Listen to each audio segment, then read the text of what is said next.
The National Broadcasting Company presents Adventure Ahead.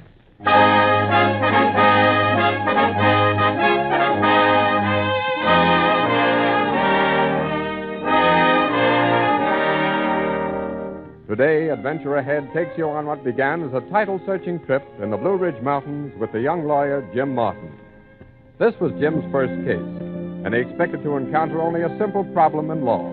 But soon he was caught up in a desperate struggle of the Stony Fork people to rid themselves of lawless swindlers. It's a yarn that springs from intimate knowledge of these people and the mountains surrounding them, because the author Hubert Skidmore was born in the Blue Ridge country. So, Hubert Skidmore's story of Hill Lawyer.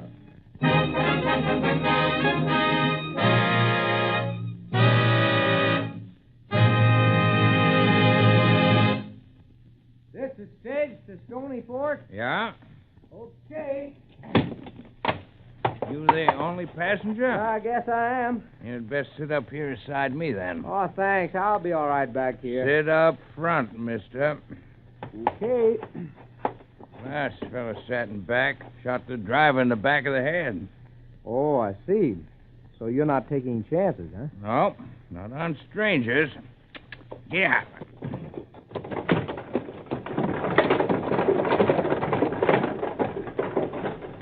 You got business in the Fork? Yeah, I'm up here to see a fellow named Sam Dodrell. Oh, you the lawyer from Charleston? Oh, yeah. Yeah, I'm James Martin. Sam, he named it about you coming. My name's Frank Frost. Well, glad to know you, Frank. I didn't know you back there. That's why I named it you should sit up here. I can understand that. You say the last fellow who sat in back shot the driver? What for? Payroll. Payroll? Yeah, killing another fellow made off with it. What payroll? Logging company. They send money in once a week. You ever had any trouble with it? A couple of times. But the logging company never sends money on the same day twice.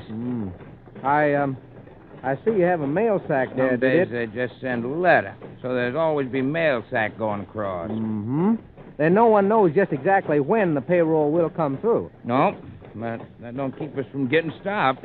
Did the money come tonight? No, but nobody knows that but me. Yeah.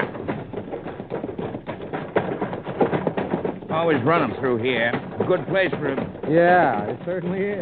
What? Good Lord, what's that? Halt! Who in that stage? Bandits!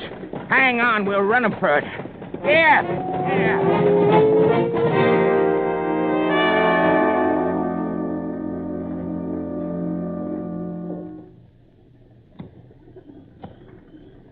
Yeah, this is just dandy. Lost in a strange country and in pitch-black darkness. Who's there? Who's there, I say?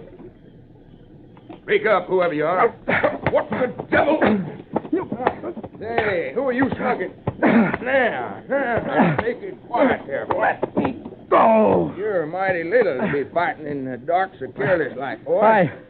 I thought you might be the bandit. Bandit? You mean somebody held up a stage again? Tried to, anyway. When? Where? Right where the road dips down into the mountains. What happened to Frank Frost? Frost? Oh, you mean the driver? Yeah, is he all right? I don't know. How come you're riding one of his horses? I was his only passenger. I'm up here from Charleston to see a fellow named Sam Dodrell. Oh, you must be the lawyer Sam told me about. Yeah, I guess I am. Name's James Martin. Well, Jim, I'm York Allen, the doctor here. We're a little suspicious of strangers in Stony Fork. I can see that. Now, what about this bandit? Well, he attacked the stage just after we left the junction. Frank made a run for it and outdistanced him. And how did you two get separated? Well, Frost was afraid the masked man would cut over the mountains and head us off. Yeah, he could have done that at that. There's an old turkey trail that leads over the mountains, comes out back of Sam Dodrell's Well, place. anyway, Frost was afraid the bandit would take the shortcut, so he unhitched the team and each of us took a horse. Couldn't you keep up with Frank? Well, I couldn't even see him. It was so dark. That's how I got lost. Well, come on. I'll guide you into the fork. Well, thanks. Oh, boy. Oh, say, York, Yeah? you mentioned an old turkey trail that leads over the hills to Sam Dodrell's place. Hmm? See, Dodrell wrote me about a month ago, asked me to come up. He didn't pick you for your size, did he? Well, I didn't figure size would have anything to do with it, since it was just a matter of coal claim a company's holding against him. Well, I can tell you that Sam can sure use a lawyer, providing you're not easily scared. I'll tell you what. I'll just take you to his place and introduce you myself. Come on.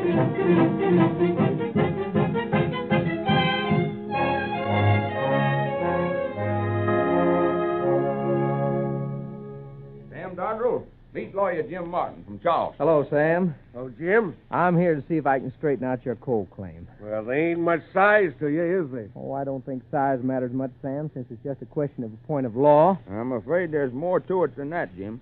Why? As far as I can tell, the company has no legal claim on Sam's property. Well, yes and no. Unless, of course, Sam made some oral agreement he didn't tell me about. No, I don't believe there was any spoken agreement. Well, then it's an open and shut case. The company has a 3-year contract to remove timber from Sam's property, and that's all. Well, that part of it's simple enough. It's a question of coal that's causing the trouble. Coal? There's no mention of coal in Sam's contract. That's just the point. When coal was discovered under the hills, it caused a lot of excitement. But the logging company's only interest was in the timber, wasn't it? That's what the folks all thought at first.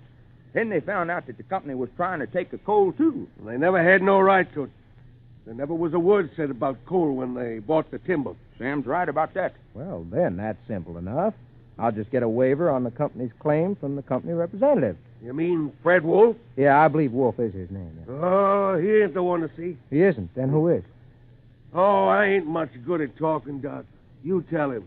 It means Red Clute, Jim. Red Clute. As soon as coal was discovered, Red Clute moved in here with 2 other cutthroats named Stump Rogers and Bill Perkins. What do they have to do with the coal? Quite a bit. You see, Clute, Rogers, and Perkins went around claiming to be lawyers and signing up folks. Signing them up for what? They promised the people to straighten out the scrambled title to the coal rights and to get them a fair price. They'd give the people $1 to sign some papers and then take the papers back. I'm beginning to get what you're driving at. Now, these papers were some legal trick that gave Clute the right to buy or sell the property for any price he wanted. Why, that's robbery. I could prove it in any court. I'm afraid you don't know much about the back hill places, Jim. There isn't any court. Well, there's a sheriff, isn't there? There's a man with a sheriff's badge on. Oh, you mean he works for Clute? That's right, Jim. Clute's got half a valley scared to death. Have you ever had a fight with Clute, York? Clute don't fight like that. If anybody gets in his way, him or Bill Perkins or Stump Rogers go squirrel hunting. First thing you know, somebody comes down from the hills to say they found another body. You mean they even get away with murder? That's my word for it. Well, I can handle the legal end of it, but I've had no experience in this kind of fighting. Well, we ain't been able to whoop it neither, son, so reckon none of us will think it might lessen you if you'll back out. Sam's right, Jim. You're a lawyer, but this may be a case for a gunman, too. And as Sam says, you're not exactly the size. Well, maybe my size is against me, York, but I came up here to help Sam Dodrell get his coal claim straightened out, and I intend to. Well, if you feel that way about it. I don't reckon you fetched a gun, did you, Mr. Martin? Well, no, I don't suppose I'll need one. Now, you just might. Here. Of course, I ain't much use for this here hand pistol, but I reckon they're all right for common shooting.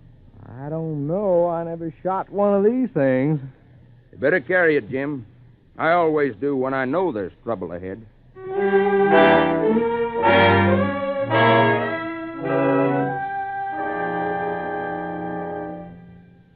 Good morning.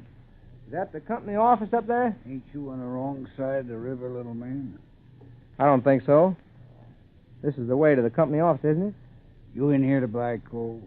I can't see that's any of your business. I'm making it my business. I don't know your name, but I can guess it. Clute's the name. Red Clute. These here boys are my friends. And we're waiting for an answer to my question. Sorry, but I'm here on business. Will you men let me pass, please? Let me at him, Red. I'll make him talk. Get back there, Perkins. Keep your hands off him. I'll do the talking. But he ain't done nothing. I'll make him. Get back there, I said. Now, listen, you. I could bake a shrimp like you in two. I haven't time to argue about that. I just want to attend to my client's Client? affairs. Did you say client? That's like I told you, Red. He's here for Sam Dodrell. Shut up, Rogers. How about that, pint size?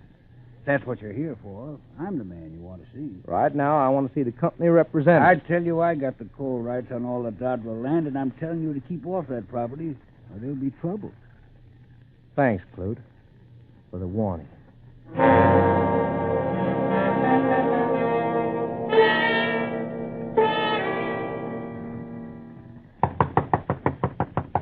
Come in. Mr. Wolf? Yep. I'm James Martin. Yeah, I know. Red Clute was just here. Said I could be expecting you this morning. I just met him on the path. I saw from the window. I'm here about the claim your company has against Sam Dodrell's land. Well, as far as I can tell, Clute plans to tie up all the property he can, and in time he'll sell it to the company. Well, I'm not interested in Clute's plans. All I want is a waiver from you to the effect that your company holds no claim on Sam Dodrell's place. I wouldn't advise anybody to interfere with Clute. Clute has nothing to do with this waiver. Oh, well, don't make much difference to me one way or the other. Good. Then just sign here and here, below. All right, if it'll make you happy.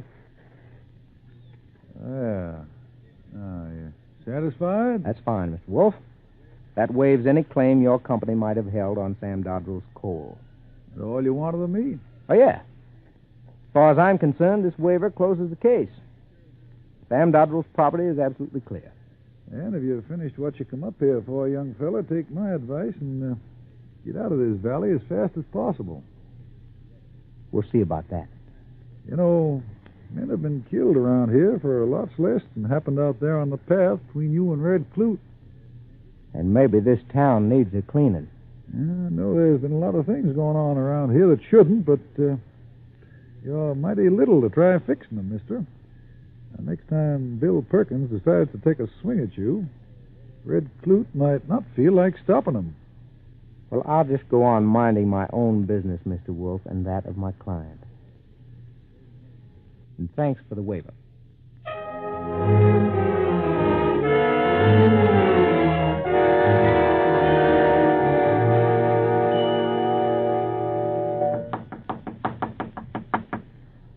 Good morning.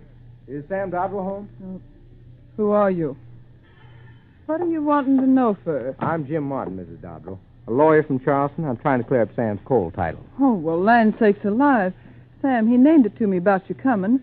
Oh, sit you down. Oh, It's thanks. a warm morning to be traipsing. Well, Sam asked me to come over this morning and look over his property, but I'd like to speak to him first. Oh, well, I'll call him. He's out in the barn. All right. Sam! Sam, that lawyer fella's here. I never knowed what to tell you. Seems like it ain't been nothing but killing and shooting and shooting and killing. I don't think there'll be any more of that, Mrs. Dodrell. Oh, I hope not, mister. If Sam was to...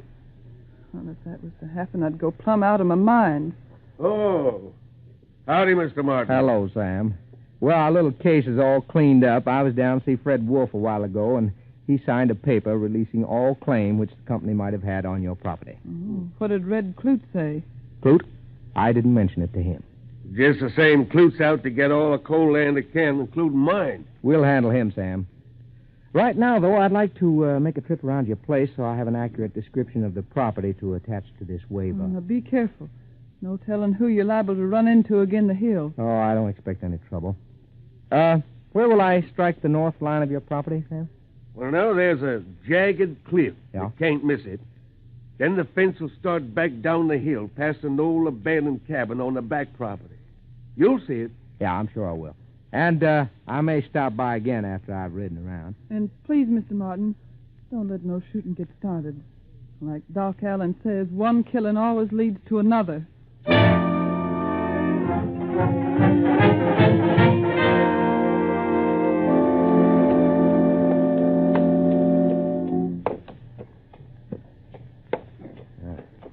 Getting into the woods now, Dandy. Don't scrape me off the saddle in these low branches. That's a good girl.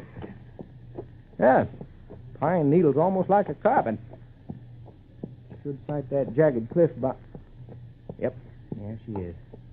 Now, that'll be the north line. Now, the bench should... What's that? In those huckleberry bushes. A man. Lying face down. He's been shot. Good Lord, he's dead. It's Bill Perkins. Howdy. You're not going to shoot me, are you? Oh, it's you, York. Hello, I didn't hear you. I tried not to make any noise when I heard that commotion over here. He's dead. Who's dead? Bill Perkins, shot in the back of the head. Hey, that's not good. You better let me have your gun. Look, I never fired it. Well, I know you didn't do it, Jim. You have no reason to shoot a man you never seen before. He was dead when I found him. Well, that's your word for it. You see anybody else on the hill? Yeah, coming up through the woods, but he disappeared before I got a good look at him. When was that? Just before I found Perkins. What's that in your hand? What? That piece of paper. Where'd you get it? Oh, I found it beside Perkins' body. Looks like a corner of a heavy manila envelope. Yeah, it looks sort of familiar to me. I sure wish somebody else had found the body. Who do you reckon did it? Well, I'd say any one of 4 people. 4? Who? You and the fellow that you saw just before you found Perkins. That's 2. Who else could have done it? Well, me, of course. I was close enough. But we know that's not true. That's 3. Who else? Sam Dodrell. Oh, not Sam, York. I left him at the house. Well, what of it? He could have beat you here, riding around the old turkey trail. Comes out just behind that abandoned cabin over there. Sam expected more trouble from him. But even after I got the waiver from Fred Wolf. So maybe we ought to find him as soon as possible. Clute's mind works in a funny way. If he thinks he already has Sam tied up, he'll turn toward the next person in his way. And, Jim, I imagine that might be you.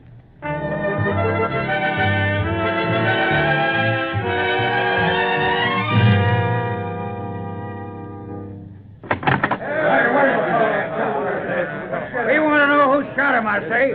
Who shot Bill Perkins? Well, Clute, I'd expect you to be at the head of a mob like this. Who shot him? You probably know as much about that as I do. Where was he killed? We found him on Sam Dodrell's property. Oh, Dodrell, eh?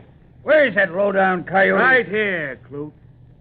I come as soon as I heard, Doc. Dodrell, you done it. You killed Bill Perkins. Don't start any trouble here, Clute. Who found him? I did. Oh, you shot him, didn't you, Jim Martin? You killed Bill because he beat you up this morning. You swore you'd get him. I never spoke a word to Bill Perkins, and you know it. I was there and heard you, and so did Stump Rogers. Yeah, that's right. Swore you'd get Bill after he beat you up this morning. I reckon there's only one thing to do with a dirty dog like that, huh, fellas? Yeah. Wait a minute. Wait a minute. You know, it seems to me you're lining up pretty fast, Clute. Martin didn't kill Bill Perkins. When I come on him beside Perkins' body, not one bullet had been fired from his gun. Could have replaced a bullet, couldn't he? Nobody but a fool be caught over a dead man with an empty gun. Now, listen, instead of letting Clute here run this valley, it seems to me you ought to get the sheriff and let him handle it. He ain't no good. He only done what he's told. Wait. The killing was done on my place. Yes, that's right. Clute's named me once as the murderer. Now he's a tenant on Martin. Seems to me like he don't know what he's talking about. How about that? And like Mr. Martin says, I figure we ought to get the sheriff in. Me and Seth will watch the place. You got my word for it. This fellow'll be here when you get back. And while you're doing that, you might find out where Clute and Rogers spent the morning. Fred Wolf will name that to you. We was there in his back office talking to him for the last 2 hours. I reckon we'll check on that story. Come on, men. Now, Seth, if that skunk ain't here when we get back, I'm holding you and Mark responsible. Come on, boys. Yeah. Thank goodness Sam talked them into waiting. Now, where's the revolver, Jim? They'll want to see it when they come back. Lying on the table where you put it. I saw Clute was going to start trouble, so I went after it. Anyone see you? No, but when I picked it up, one bullet was missing. Clute's dead set to frame you, all right. Where'd you say the gun is? Right where you put it. Where I put it on the table. That's right. It's not there now. What? Look for yourself. Well, it was there just a minute ago. Somebody's taken it. It's got to be here somewhere, York. It's no use, Jim. The gun's gone. But if I can't produce that gun... Clute must figure you're the next person in his way. And so far, he's framed you perfectly. You think maybe he took the gun? Him or Stump Rogers. What'll we do? Head for Sam Dodrell's. Get your saddlebags. But if we run, York, it'll look like I'm guilty. We gotta have time to think. Come on. What about the guard? We'll slip out the back way. But York, No time to argue. Clute's got 'em all stirred up now. A little more talk, and they'll be ready for a lynching.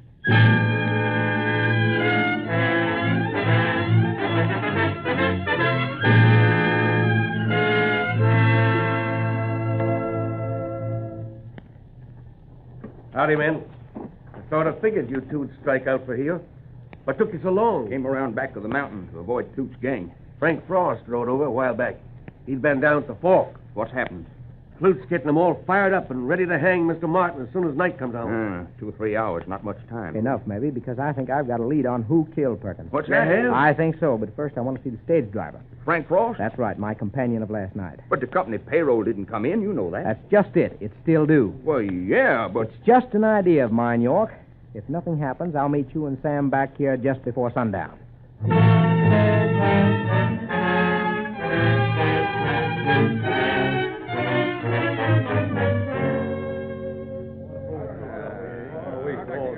Come on, let's get started. Yeah, it's in a necktie party in quite a spell. Yeah, what are we waiting for? Now, don't be hasty, men, but I know how you feel. You all knew Bill Perkins, a fine man. Last time I saw him, he was going to help Sam Dodwell straighten out his coal claim. And for that, he was shot in the back of his head. Oh, come on, Red. You done told us that 100 times. Yeah, but there's more to it than that. This Martin feller was in on it, too. Yeah, we all seen him running out of the doc's office with a gun. Yeah, we know that. We know what we're after. Let's light out after him. All right, men. That's how you want it. All right, we'll start out in pairs. Hank, you take 2 men and make straight for Sam's place. All right, Red. Now, you, Nat, take a man and circle around the far side of the Dodrells. Which way are you and Roger going? We'll take the lower road, make our way across the hills. If we head for the junction, we'll stop them.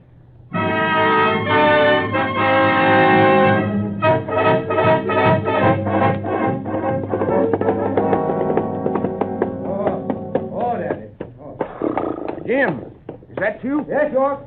Sam and I were getting worried. I think I found something interesting. Well, you shouldn't be roaming the hills with a lynching party out. Everybody's gone crazy, even Frank Frost. Frost, what's he done? For the last hour, he's been telling Clute's gang that he's scared to bring the mail over tonight. Says this is the last day before payday and the money's bound to come tonight. Clute's bunch scare him? Well, not enough for him to leave the payroll at the junction. Last I heard, he was all fixed up to go after it. Good. But where's Sam? In the house. Sam. Yeah, Doc? We better get started, Sam. They'll be here any minute.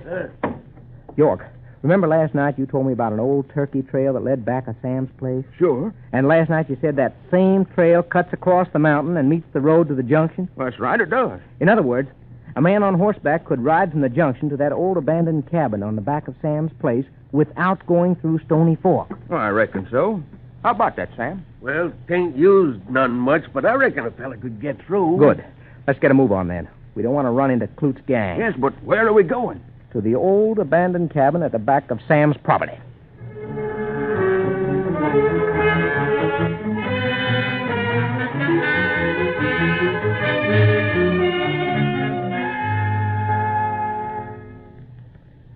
Jim, why we're hanging around this old cabin, I don't know. Where's the path leading in from the junction road? Down that-a-way. Comes out in back of the cabin there. And get where you can keep an eye on the cabin, but don't make a move till I tell you, no matter what you see. Hey, listen. They coming from the junction road? Well, it sure sounds that-a-way. Then do just as I say. I think luck is with us.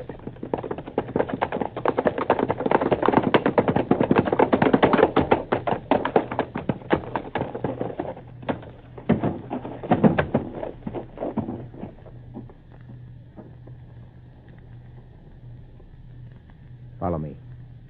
And don't make a sound. There's a light inside the cabin. I was right. It's Clute and Rogers. Clute and Rogers. We gotta get in there, quick. What's that in Clute's hand? The company mail sack, Sam. Maybe with a payroll. A payroll. It is, by thunder. Yeah, I see it.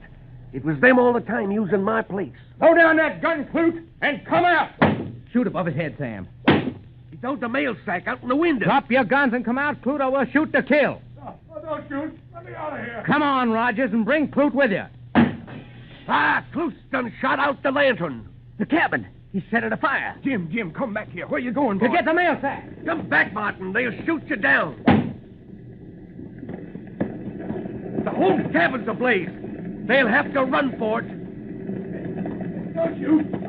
I've had enough, men. Don't shoot up. I'm coming. Keep your hands up, Rogers. Move back. The whole cabin's in flames now. Where's Clute? He won't come out. Nobody'll ever get Red alive.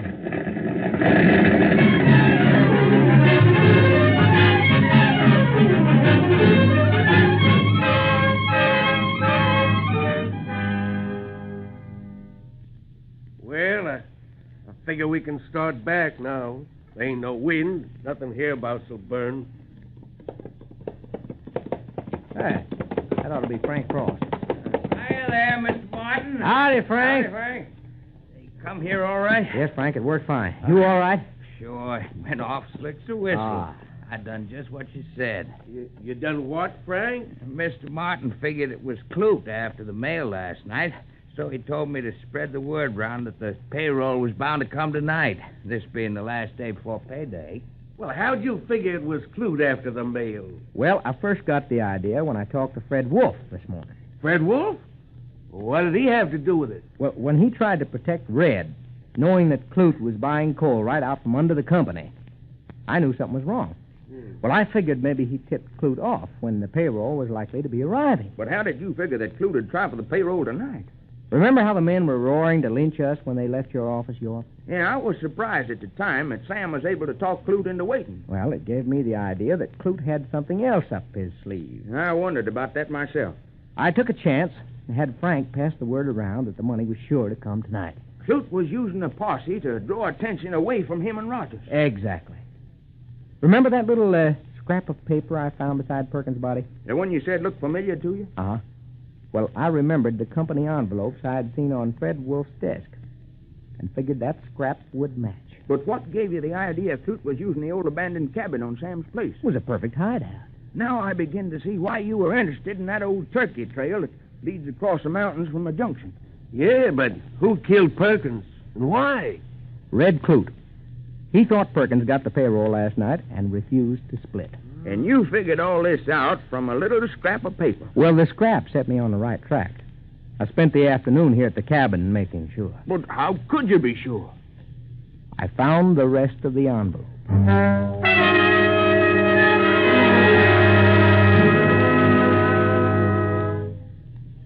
Is that you, Sam? Yes, Sarah. We got it all straightened out, Miss Dodrell. Yeah, next thing to do is get rid of that sheriff.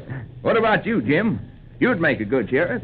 Ain't much size to you, but you got sense and you don't scare off easy. I was scared this morning down at York's place when I saw that bullet was missing. I wonder what happened to it.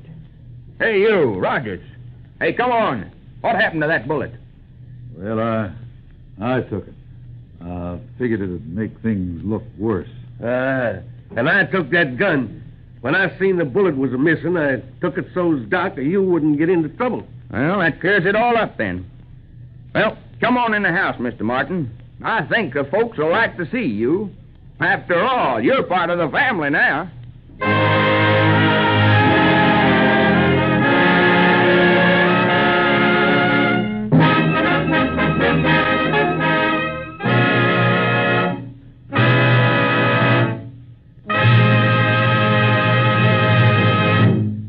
Hill Lawyer is from the novel by Hubert Skidmore and was adapted for radio by Howard Carraway. The part of Jim Martin was played by Lawson Zerby. Others in the cast were Jim Bowles, Kermit Murdoch, Walter Vaughn, Richard Keith, Jack McBride, and Tony Merle. Music was conducted by Henri Nosco, and the production was under the direction of Herbert Rice. NBC and its affiliated independent stations present Adventure Ahead as a public service.